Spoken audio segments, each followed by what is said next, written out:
Hello guys, welcome back to my YouTube channel Dinesh mathematics. I hope कि आप लोग बहुत अच्छे होंगे। आज का ये क्लास हम लोग को चलेगा गणित का। आज का ये वीडियो आप लोगों के लिए बहुत खास होने वाला है।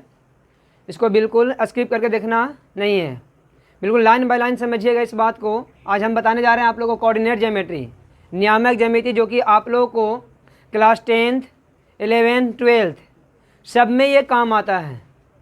ठीक है, 10th में भी काम आएगा, 9th में भी आप लोग पढ़ के आए हैं, लेकिन कुछ स्टूडेंट ऐसे भी होंगे जो बिल्कुल भूल चुके होंगे इसको।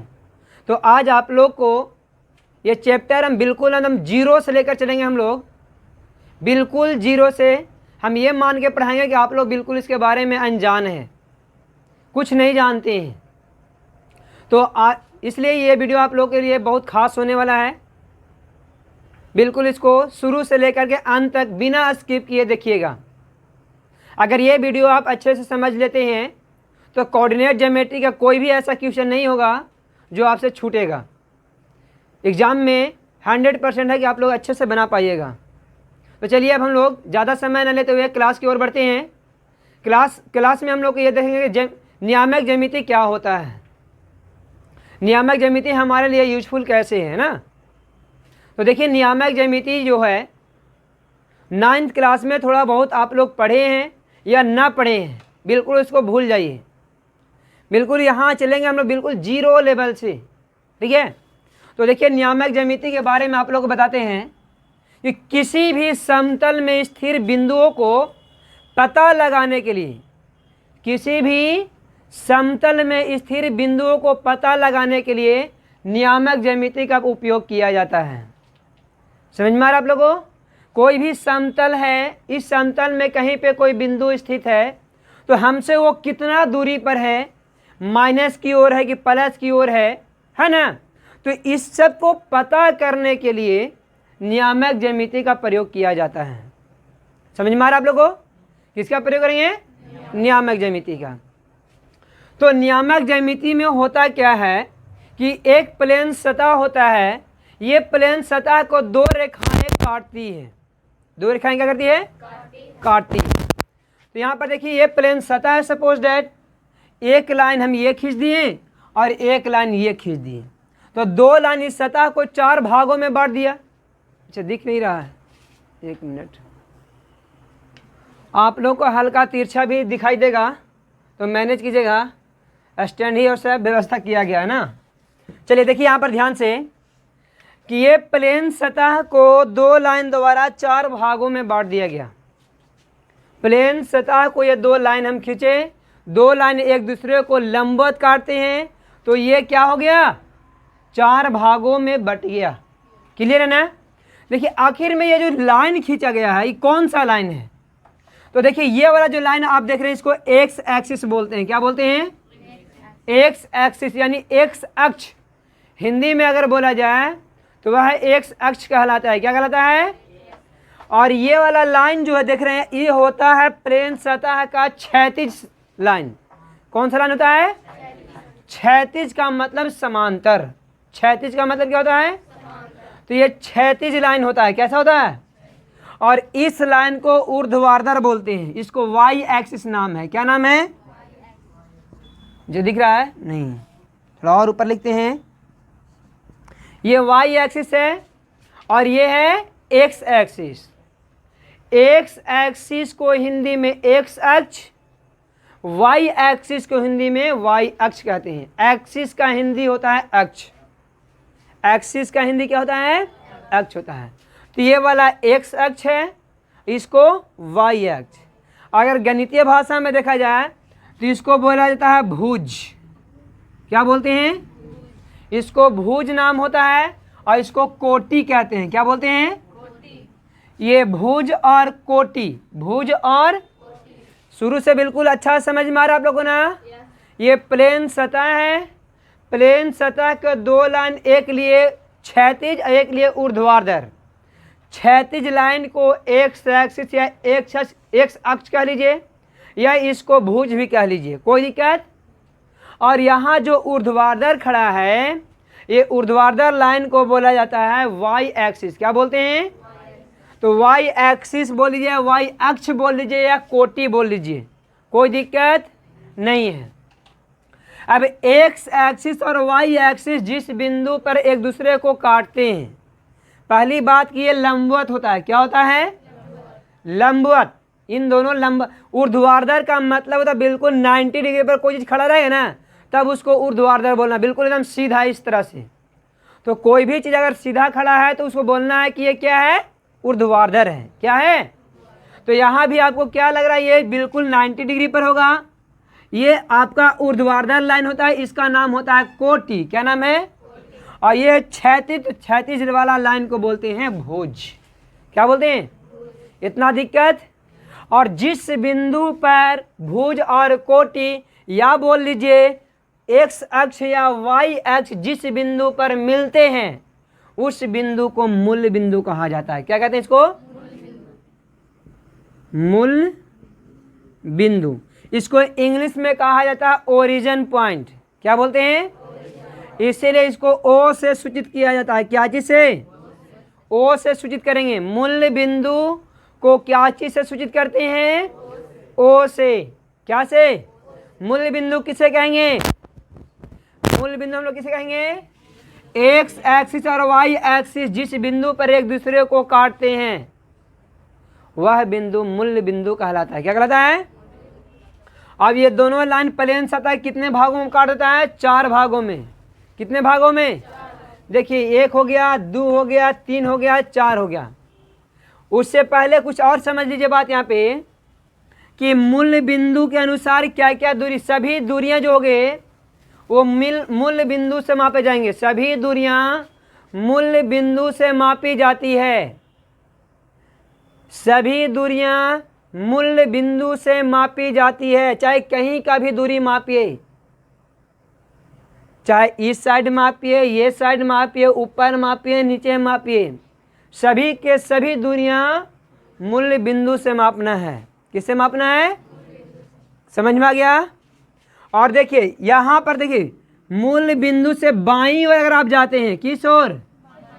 बाईं ओर आप जाते हैं तो बाईं ओर जाने पर हम लोग को धनात्मक मिलता है चिन्ह। क्या चिन्ह मिलेगा? धनात्मक। क्या? धनात्मक मिलेगा। क्लियर है? और यदि मूल बिंदु से दाहिने ओर जाते हैं, सॉरी बाईं ओर ना जी, दाईं ओर जाएंगे तो मिलेगा क्या? धनात्मक। और यदि हम बाईं ओर जाते हैं, किस हो जाते हैं? तो आप अगर बाईं ओर जाइएगा तो यहाँ पर संख्या मिलेगा आपका ऋणात्मक। ये है धनात्मक इस ओर जाने पर। ठीक है? और अगर हम इस ओर जाते हैं तो मिलेगा हमको ऋणात्मक। क्लियर है ना? धनात्मक और ऋणात्मक। और आप देखिए आगे, अगर मूल बिंदु से ऊपर की ओर जाते हैं, किस ओर जाते हैं? ऊपर की ओर। तो ऊपर की ओर जाने पर भी आपको धनात्मक मिलेगा। संख्या क्या चीज मिलेगा? और यदि आप नीचे की ओर जाते हैं, किस ओर जाते हैं? चाहे इस साइड जाइए, इस साइड जाइए, ऊपर में इस साइड जाइए, इस साइड जाइए, धनात्मक ही मिलेगा ना। यहाँ देखिए नीचे की ओर जाएंगे तो क्या मिलेगा हम लोग को? ऋणात्मक। ओके, अच्छे समझ में आ रहा आप लोग ना? इसको धनात्मक, ये ऋणात्मक। ऊपर जाएंगे तो धनात्मक, नीचे जाएंगे तो समझ में आ गया ना? और ये जो बिंदु ओ देख रहे हैं, ओरियन पॉइंट, ये 0 से स्टार्ट होता है। कितना से स्टार्ट होगा? यानी x का भी मान यहाँ पे 0 होगा, y का भी मान यहाँ पे 0 होता है। x का मान भी 0, y का मान भी 0। समझ में आया ना? कोई दिक्कत? अब आप समझिए यहाँ पर ये वाला जो है 4 भागों में बांटा गया था इसको ना, इसको बोला था प्रथम पद। क्या बोलते हैं? प्रथम पद। प्रथम पद बोलते हैं। ओके, इसको बोला जाता फर्स्ट कोऑर्डिनेट। कोऑर्डिनेट, ये फर्स्ट कोऑर्डिनेट है। क्या है जी? या डायरेक्ट इसको ऐसे लिख दे क्या? समझने के लिए ऐसे कर देते हैं। समझ में आया? ये क्या है? फर्स्ट कोऑर्डिनेट है। ओके, उसके बाद यहाँ देखिए, ये वाला को बोलते हैं सेकेंड कोऑर्डिनेट, या ऐसे लिख देते हैं, सेकेंड कोऑर्डिनेट है, कोऑर्डिनेट, इसको लिखते हैं कोऑर्डिनेट। कोई दिक्कत है? First coordinate, second coordinate. अब यदि इसको हिंदी में लिखने जाए, क्या बोलेंगे इसको? द्वितीय पाद। क्लियर है? प्रथम पाद, द्वितीय पाद। ओके। अब ये वाला जो देख रहे हैं आप, इसको थर्ड कोऑर्डिनेट बोलते हैं, थर्ड कोऑर्डिनेट। समझ में आ गया आप लोगों को? थर्ड कोऑर्डिनेट को अगर हिंदी में लिखा जाए तो इसको तृतीय पाद, तृतीय पाद बोलते हैं। क्लियर है ना? ये वाला जो है आपका फोर्थ कोऑर्डिनेट जी, फोर्थ कोऑर्डिनेट, चतुर्थ पाद।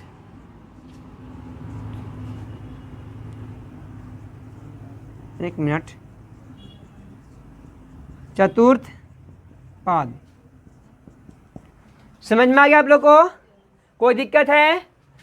प्रथम पाद क्या है? First coordinate. द्वितीय पाद, तृतीय पाद, चतुर्थ पाद, फोर्थ कोऑर्डिनेट। ओके, कोई दिक्कत? अब देखिए, कोऑर्डिनेट जब भी आएगा कोऑर्डिनेट का नाम, तो यहाँ पर एक्स और वाई दोनों के एक साथ नाम लिखना है। दोनों का संख्या एक साथ लिखाएगा।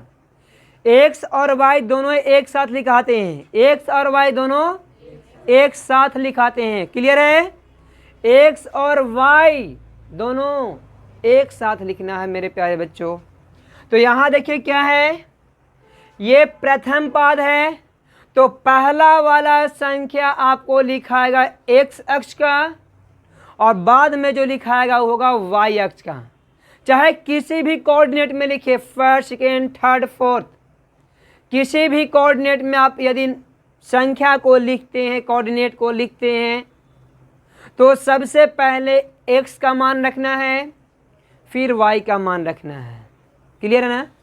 पहले एक्स का, तब तो यहाँ पर पहले एक्स, तब क्या आएगा? वाई। यहाँ पर भी पहले एक्स, तब क्या आएगा? यहाँ पर भी पहले एक्स, तब क्या आएगा? X Y. क्लियर है ना? अब यहाँ पर देखिए, इसमें संख्या किस प्रकार का आएगा? एक्स वाई तो समझ गए। अब यहाँ पे संख्या किस प्रकार के आएंगे, इसको समझेंगे हम लोग। तो देखिए, ये है एक्स और वाई, तो एक्स इस पद में, इस पाद में, प्रथम पाद में, फर्स्ट कोऑर्डिनेट में एक्स का मान क्या चीज में है? प्लस में। तो यहाँ पहला वाला संख्या क्या चीज में मिलेगा आपको? क्लियर? अब ये कॉमा दे देंगे, दिक्कत है क्या? अब देखिए उसके बाद y, तो इस कोऑर्डिनेट में y ऊपर, ऊपर की ओर जाने पर क्या मिलेगा? तो ये भी क्या रहेगा? यानी ऊपर की ओर भी प्लस दे देते हैं समझने के लिए, नीचे की ओर माइनस। यानी यहाँ पर दोनों संख्या जो आपको मिलेंगे मेरे प्यारे बच्चों, दोनों धनात्मक होगा। दोनों क्या होगा? धनात्मक होगा। क्लियर है? दोनों क्या आएंगे? चाहे कुछ भी मान हो, धनात्मक होना चाहिए। कोई डाउट? अब आइए दूसरा कोऑर्डिनेट में, दूसरा कोऑर्डिनेट में चले आइए। तो दूसरा कोऑर्डिनेट में पहले लिखना है एक्स के मान, तब ना वाई के मान। तो फर्स्ट सेकेंड कोऑर्डिनेट में एक्स का मान क्या चीज में है? क्या चीज में है? तो ये भी क्या होगा? क्लियर है ना? क्लियर है ना? उसके बाद वाई, वाई ऊपर की ओर न गया है, तो वाई का मान क्या चीज में है? तो इसको माइनस प्लस कोऑर्डिनेट कहते हैं। क्या बोलते हैं? तो आप लोग ने यहाँ तक समझ में आ गया। इसको प्लस प्लस, इसको माइनस प्लस। यहाँ पर देखिए आप थर्ड कोऑर्डिनेट में आ जाइए। तो थर्ड कोऑर्डिनेट में पहले एक्स लिखना है ना, एक्स का मान क्या चीज में है? तो ये भी क्या आएगा? नीचे दिख रहा है ना आप लोग को? हाँ दिख रहा है, दिख रहा है। ये हो गया आपका माइनस। ठीक है? y का मान भी क्या चीज़ में है, y इसे इधर नीचे ना आया है, तो ये भी हो गया आपका माइनस। तो इसमें दोनों संख्या जो रहेंगे वो माइनस में होंगे, दोनों संख्या क्या चीज़ में होंगे, क्लियर है ना। उसके बाद आते हैं चतुर्थ पाद यानी फोर्थ कोऑर्डिनेट में। किस में आते हैं, तो फोर्थ कोऑर्डिनेट में यहाँ पर ध्यान दीजिएगा कि x का मान प्लस में है और y का मान माइनस में है ना, तो इसको माइनस प्लस कहा जाता है। क्या कहते हैं, plus minus, plus plus minus plus minus minus plus minus. एक बात यहाँ पर गौर कीजिए आप लोग, अल्टरनेट साइन वाला एकदम तिरछा तिरछे सामने है और सेम साइन है दोनों में, वो बिल्कुल सामने है। देखो यहाँ दोनों प्लस है और दोनों माइनस है, बिल्कुल सामने है, माइनस माइनस वाला प्लस प्लस वाला। लेकिन alternate sign minus plus plus minus दोनों ये भी सामने है तिरछा तिरछे में, है ना। तो कभी भी अल्टरनेट साइन आएगा। अब यहाँ पर आप लोग से ऑब्जेक्टिव क्वेश्चन में क्वेश्चन क्या पूछा जाता है, सुन लीजिए, बात को ध्यान से सुनिएगा। अगर ये बात आप मिस करते हैं तो 1 नंबर बिल्कुल खो दीजिएगा। यहाँ पर ऑब्जेक्टिव में 1 नंबर बिल्कुल पक्का पूछेगा, 1 नंबर कोई नहीं रोकने जा रहा है। अगर आप इस बात को ध्यान से सुन लीजिएगा तब, इसलिए बिल्कुल गौर से एकदम सुनिएगा कि हम क्या समझाने जा रहे हैं आप लोग को। ये तो समझिए कि एक तरह से फिल्म का ट्रेलर था, है ना। मूवी जब चलेगा, क्वेश्चन अब बनेगा, क्वेश्चन यहाँ से अभी नहीं आता है, इसमें से अभी एक को क्वेश्चन नहीं पूछा जाएगा आप लोग से, क्वेश्चन अब आप लोग को दिया जाएगा बोर्ड के एग्जाम में, अब पूछा जाएगा जो हम समझाने जा रहे हैं। इसलिए आप लोग बिल्कुल ध्यान से देखिएगा और वीडियो को बिल्कुल स्किप नहीं कीजिएगा, ठीक है। चलिए देखिए, पहला बात कि यहाँ पर स्टार्टिंग टाइम भी बताए थे कि मूल बिंदु पर y का मान भी 0 और x का मान भी 0 होता है, y का मान भी 0 और x का भी मान 0 होता है। तो यहाँ पर एक ऑब्जेक्टिव बन के आ जा सकता है आप लोग के लिए। कहाँ पे लिखे, चलिए इसका पहले स्क्रीनशॉट लीजिए, फिर आप लोगों को समझाते हैं, ठीक है। पहले स्क्रीनशॉट, चलिए आप देखिए यहाँ पे समझिएगा ध्यान से क्या क्या ऑब्जेक्टिव क्वेश्चन पूछा जाएगा, कैसा कैसा रहेगा, ध्यान सुन लीजिए। 1 नंबर कोई नहीं रोकने वाला है, 1 नंबर पक्का आएगा आप लोग को। देखिए पहला क्या है, यहाँ पूछ देगा मूल बिंदु का निर्देशांक कितना होता है, तो ओरिजिन पॉइंट का निर्देशांक 0 0 होता है। मूल बिंदु का निर्देशांक कितना, ये ओ है, क्या है, ठीक है, मूल बिंदु का निर्देशांक, क्लियर। उसके बाद यहाँ पर दिया जाएगा, एक बात और नहीं समझाया आप लोग को, इसको भुज न बोलते हैं मेरे प्यारे बच्चों, ये कोटि। तो भुज के लिए कोटि का मान 0 और कोटि के लिए भुज का मान 0 होता है। अगर कोई संख्या इस प्रकार दिया हुआ हो तो यहाँ पर कोटि 0 है कि भुज 0 है, भुज 0 है ना, पहले x ना तब ना y, पहले x तब y। इस बात को हमेशा दिमाग में एकदम बैठाए रखिएगा एकदम बिल्कुल, कि पहले x तब y, पहले x तब y। थोड़ा x हम लोग, हमारा लिखने का स्टाइल n की जैसा है तो समझिएगा आप लोग ना। यहाँ पर बोलता है कि यदि x 0 हो और y का मान 3 हो तो वह किस अक्ष में होगा या किस पाद में होगा, ये पूछ रहा है आपसे। तो हम बोलेंगे कि ये y अक्ष पर स्थित होगा। कहाँ होगा, क्योंकि y का मान क्या है, x का मान क्या है, तो भुज 0 है तो कोटिये पर न रहेगा, तो ये कहाँ पर रहेगा, कोटि पर, कोठी नहीं कोटि पर होगा। किस पर होगा, और यदि इस प्रकार से होता, ओ सॉरी 3 0, तो अब देखिए कोटि का मान 0 है, किसका मान 0 है, तो ऐसे स्थिति में ये खड़ा होगा भुज पर। किस पर खड़ा होगा? आ रहा समझ में? अगर x 0 तो कोटि, y 0 तो भुज। क्लियर ना? अब यहाँ पर संख्या दिया रहेगा कि ये किस पद का संख्या है, ये किस पद का कोऑर्डिनेट है, नियामक है। जैसे में रहेगा 5 और -3, 5 -3, 5 माइनस, तो 5 देखिए पहले x का मान कोचि में है, यहाँ से आपसे पद पूछ रहा किस पद में स्थित है ये, तो देखिए पहला प्लस में और y का मान, तो देखिए यहाँ प्लस प्लस है, माइनस प्लस है, माइनस माइनस है, प्लस माइनस, मिल गया ना। और इसको चतुर्थ पद लिखे थे ना, चतुर्थ, फोर्थ कोऑर्डिनेट लिखे थे इसी को ना। तो यदि अगर इस प्रकार का संख्या देगा और आपसे पूछ देगा कि बताओ किस पद में स्थित है, किस नियामक में स्थित है, तो हम लोग डायरेक्ट इसका आंसर देंगे। इसको देख के नहीं, 3 और 5 को देखकर नहीं करना है, कुछ प्लस और माइनस को देखकर करना है।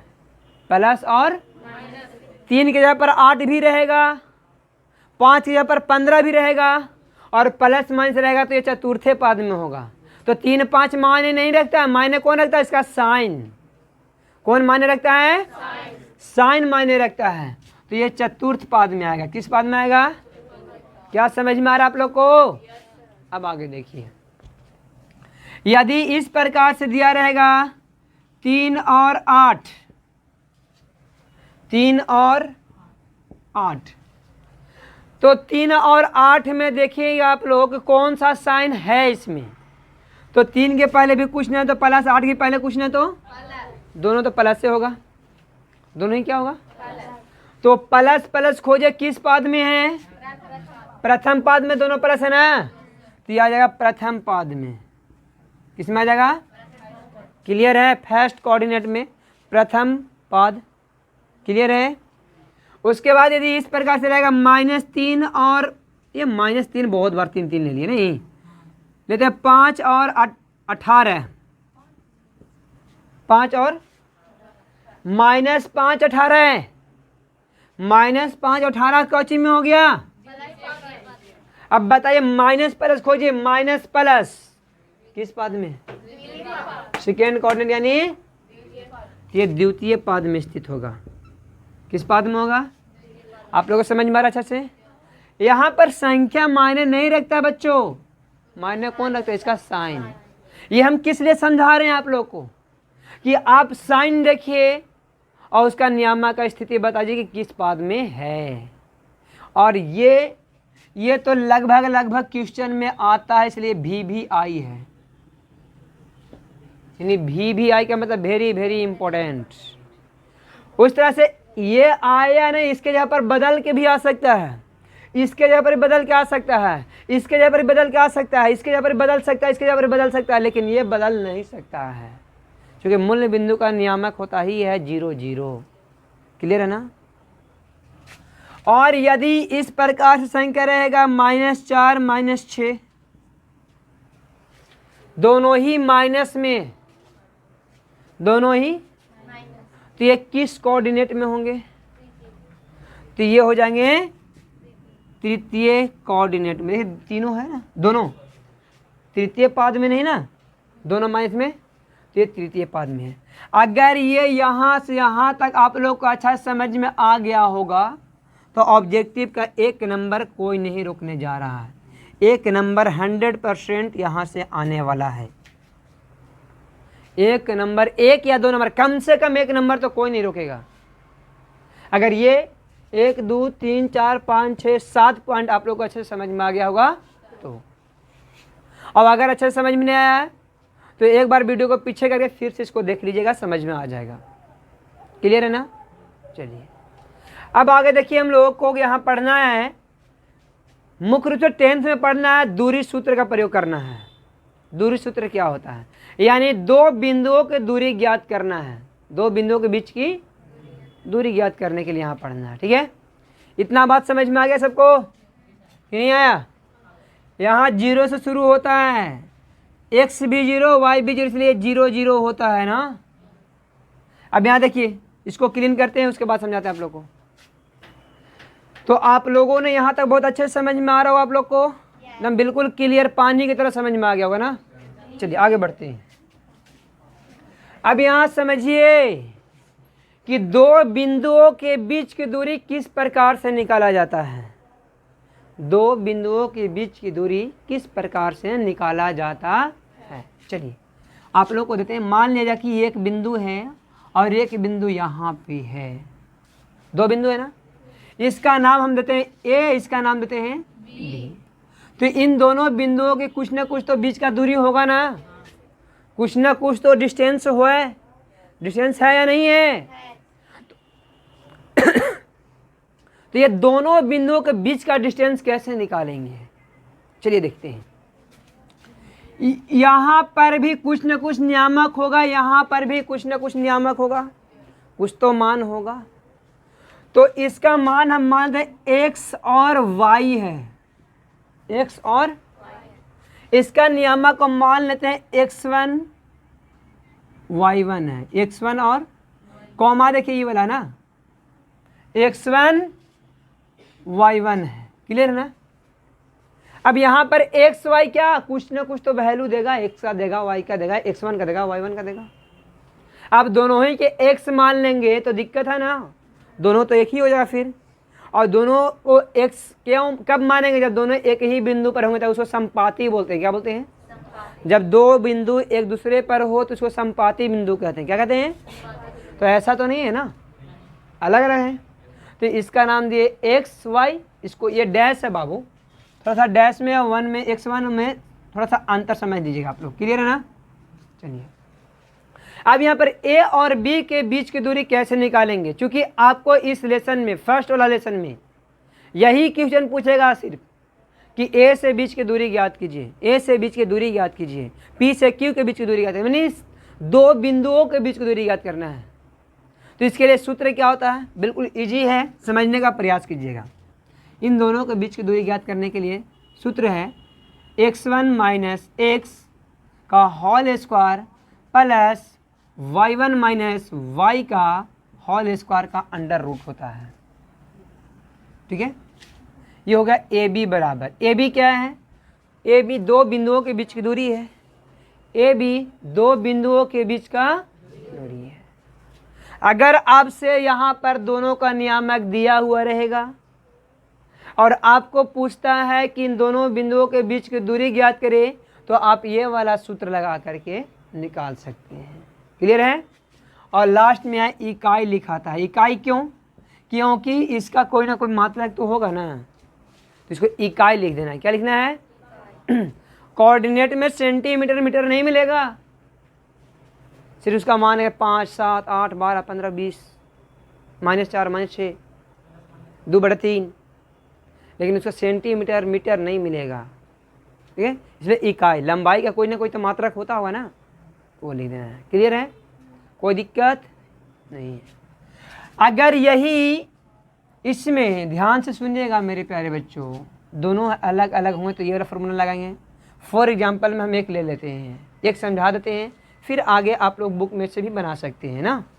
तो मान लीजिए कि यहाँ पर रहेगा 5 3, यहाँ पर 7 और 8 है, 5 3, ये माइनस में वो ले लेते हैं आप लोग को समझाने के लिए, इसको माइनस करते हैं ताकि आप लोग को समझ में आ सके कि प्लस माइनस वाला हम किस पर, प्लस वाला प्लस, अगर हम प्लस माइनस वाला हम लोग सॉल्व कर लेंगे ना तो प्लस प्लस वाला अपने ऑटोमेटिक बन जाएगा। तो चलिए कैसे, यहाँ पर है ए बी के बीच की दूरी ज्ञात करना है, जबकि ए बी का नियामक, ए का भी नियामक दिया हुआ है, बी का भी नियामक दिया हुआ है। तो कैसे निकालेंगे, देखिए ध्यान से समझिएगा आप लोग। यहाँ पर क्या करेंगे, डायरेक्ट हम लोग ये सूत्र है, ये सूत्र पर इसको बैठा देंगे हम। x का मान 5, x1 ना, x1 का मान -7 है ना, माइनस x का मान 5 का होल स्क्वायर, y1 का मान 8 माइनस y का मान -3। तो यहाँ पर इसको क्या कर लेंगे, मंझली कोष्ठ से घेर लेंगे, जो छोटी कोष्ठ अंदर में ले ले हैं तो बाहर में मंझली कोष्ठ होगा ना। चलिए आगे बढ़ जाइए, यहाँ पर दोनों ही माइनस में है तो 7 5 12 का स्क्वायर होगा ना। यहाँ पर क्या होगा, यहाँ देखिए 8 माइनस माइनस 3 का स्क्वायर होगा ना। अरे होगा ना। चलिए अभी क्या करेंगे, यहाँ पे अब माइनस में रहे या प्लस में रहे, दोनों का वर्ग कर देंगे तो डायरेक्ट यहाँ 11 लिख दे। क्या समझने के लिए आप लोग को 11 लिख देते हैं। अगर 11 आप यहाँ नहीं लिखते हैं तो एक स्टेप और आगे बढ़ना होगा, -12 का वर्ग प्लस 8 का 8 3 11 का वर्ग। कोई दिक्कत, आगे बढ़ जाइए। 12 का वर्ग माइनस में या प्लस में, धनात्मक ही मिलेगा क्योंकि माइनस माइनस तो बराबर है 144 प्लस 11 गुने 11 121। ये दोनों को जोड़ दीजिए तो 5 6 2 265 का वर्गमूल होता है क्या? अगर होगा तो इसको तोड़ ताड़ के आप लोग निकाल लीजिएगा, यही आपका आंसर है। यहाँ लिख दीजिए लास्ट में इकाई। क्या लिख देना है? तो इस प्रकार से सॉल्व हो जाएगा। कोई डाउट है? चलिए इसका एक स्क्रीनशॉट लीजिए, फिर आगे बताते हैं आप लोग को। ये तो था दो विभिन्न बिंदुओं के बीच की दूरी। अगर मूल्य बिंदु से किसी भी बिंदु के बीच की दूरी ज्ञात करना कहे तो सिर्फ हम शॉर्टकट फॉर्मूला है, मूल्य बिंदु यानी ई है ओ और ये है ए। क्या है? तो ओ और ए के बीच की दूरी ज्ञात करना है। यहाँ पर ओ क्या है? मूल्य बिंदु। ओ क्या है? यदि मूल्य बिंदु से किसी भी बिंदु की दूरी पूछे तो कौन सा फॉर्मूला लगाएंगे? डायरेक्ट फॉर्मूला लगाएंगे, ओ ए बराबर √x² प्लस y², और कुछ नहीं होता है। अब कहिए कि कहाँ से आया, तो समझिएगा ध्यान से। ये हो गया क्या आपका 0 0 और ये हो गया y x होगा ना। तो इसमें से इसको घटा के स्क्वायर देते थे ना, x1 y1 का स्क्वायर लिखे थे, x1 x का स्क्वायर x1 माइनस x का स्क्वायर, या x माइनस x1 भी लिख सकते हैं, कोई दिक्कत। आप यदि x1 माइनस x या x माइनस x1 लिखे तो भी कोई दिक्कत। तो इसमें से इसको 0 घटाए तो यही ना बचेगा, स्क्वायर भी किए तो यही आएगा। इसमें से इसको घटा देते तो y ना बचेगा, y का स्क्वायर y²। तो ये होता है डायरेक्ट आंसर। इसका एक क्वेश्चन दे देते हैं। अब यहाँ पर तो 0 0 क्लियर है, ये रहेगा -3 और 5, -3 और 5 ए का निर्देशांक। अब पूछता है कि ए ओ का दूरी ज्ञात करो, तो सूत्र तो लिखा हुआ है ना। सूत्र क्या है? लिखा हुआ है। चलिए देखिए, x का मान y का मान 3 3 50 9 25। देखिए 9 5 14 34 होगा। कितना होगा? तो इसको 34 इकाई नाम देंगे। क्या नाम देंगे? क्लियर है ना? क्या नाम देंगे? इकाई लिख देना है। तो इस तरह से मूल्य बिंदु से निकल जाएगा। कोई डाउट है? अब देखिए एक और आता है कि यदि ए और बी, चलिए पहले उतार लीजिए इतना, ठीक है, उसके बाद।